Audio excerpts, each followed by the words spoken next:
Hi everybody, welcome to A Case of the Jills. Based on your response from the last video I did, there are a lot of you that are interested in talking about exercise addiction a little bit more. So I decided to dig into some of the research that I've been doing so that I can share it with you. Can anyone tell me how to not get goggle marks that stay all day? So I struggled a little bit trying to figure out how to title this video because I could say, okay, things about endurance sport that lead to exercise addiction. That wouldn't really be accurate though, because we're gonna talk about other sports as well. So I guess I'm gonna call this things about sport that make it more likely for you to become addicted. Snappy title. So I wanna make a few disclaimers before we begin this video. As stated in my last video, exercise in general is good for physical and mental health. There is no doubt about that. In these videos on exercise addiction, we're talking about abnormal amounts of exercise. We're talking about situations where people have gone beyond the point where there's going to be a benefit from doing exercise, and now the only option is to start heading down. The purpose of this video is to explore and to share information. It is not to preach.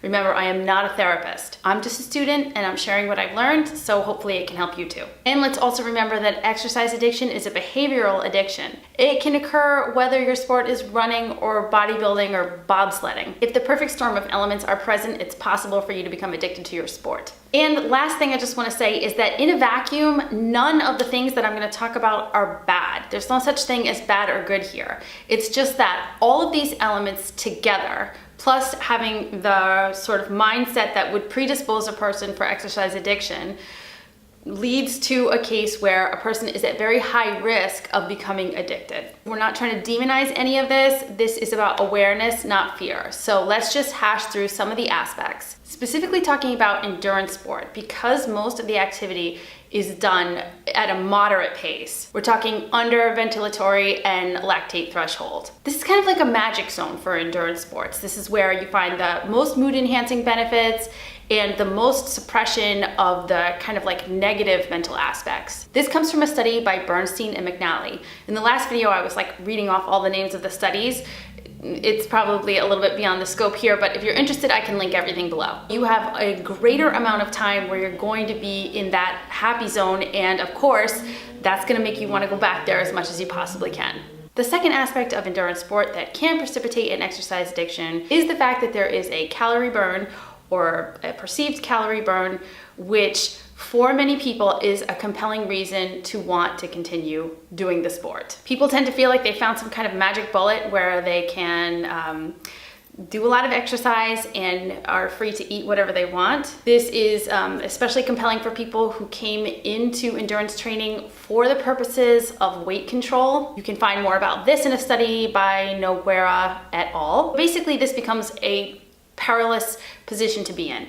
People begin to enter into what I like to call a transactional relationship with exercise and food, meaning they start to think, okay, this many miles or this many hours of training means I can eat this much. And unfortunately, the next place that people tend to take it is that they cannot eat a certain thing or a certain amount of food unless they do that exercise. I could park here for about an hour. There's a study by Kaplan-Bricker that goes into the details of the mindsets that can really start to go bad here. At another point, I promise I'm going to do a video on my thoughts on the unhealthy relationship with food that exists in many endurance sports. There is, in fact, almost a celebration of disordered eating patterns. One is almost encouraged to participate in disordered eating patterns in endurance sport. Also in gym sports.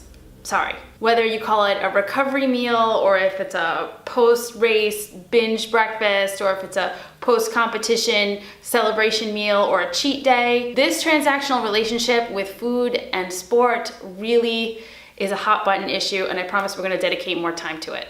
However, we're moving on. This next one I'm going to talk about is something that is not bad. Let's remember this. This is not to demonize this. In fact, it's the best part of my day. It's probably the best part of your day. It's getting outside. Getting outdoors does improve mood and anxiety. There's no ifs, ands, or buts about that. That's a good thing. We want to continue to do that. So remember, I'm not saying that this leads to exercise addiction. I'm saying that this is another facet in the constellation of things that can make a person continually want to participate in endurance sport beyond the point where it's not good for them anymore. Oh my God, how many times do I have to say that? Okay, but it's easy to see. The opposite of this would be someone who does their sport or participates in their sport or training in an opposite situation. So like somebody who does a lot of running on a treadmill in a basement. It's not as easy to look forward to that and want to continue to do that unless you really, really enjoy cardboard boxes and dust mites, in which case, do you? Information on this can be found in a study by Niedermeyer. The fourth thing that we're going to talk about is the social aspect. This is something that you can find in just about every single sport. Training partners, friends, group training, anything that you do in a group or even with just one other person can encourage you to participate and skew your perception of what is normal in terms of participation.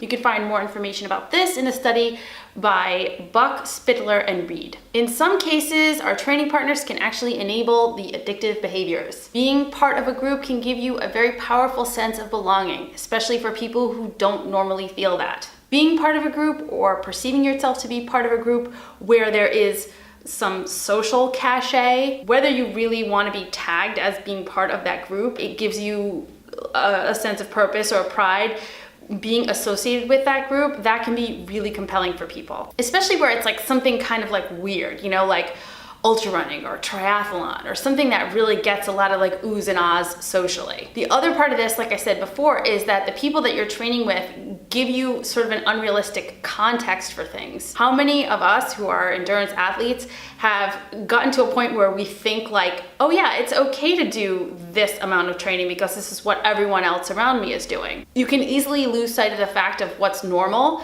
because everyone around you is kind of as abnormal as you are. Leading off of number 4 is the last one, which is number 5, which has to do with tolerance. You can find more information about this in a study by Burzik. Am I saying that right? Burzik. Tolerance is kind of built into most sports because you have to keep doing them either more volume or more time in order to improve performance or get better at whatever it is that you're doing. Let's face it, in endurance sports, most people don't just like train up for a 10K and go, I'm good. The same can be said for bodybuilders and gym athletes in general. I've never met anyone who doesn't want to squat more. So this concept of always having to one-up yourself is also can potentially lead to an addictive quality of exercise. In closing, what I want to say is, we are not demonizing any sport or any aspect in particular of any sport. We are educating ourselves to become more informed athletes, to recognize patterns where they may exist and understand why our behavior is what it is. The goal is to find a balance between participation and health, mental health and physical health. In the end, I do not want you to be as stupid as I was. My goal is just to share this information with you based on a lot of the research papers that are out there, and I hope that you share with me as well. Does any of this stuff resonate with you? I mean, I know a lot of it resonates with me. Tell me what you think in the comments below. I keep forgetting to say like and subscribe now that I'm sort of like back producing videos once a week, but like this video and subscribe if you're enjoying the content so far. If you need me, you can email me at acaseofthejills@gmail.com. Check out the website for regular blog posts. You can schedule coaching and mentoring calls with me at acaseofthejills.com as well. Hope you're having a great day wherever you are, and I'll see you again soon. Thanks for watching.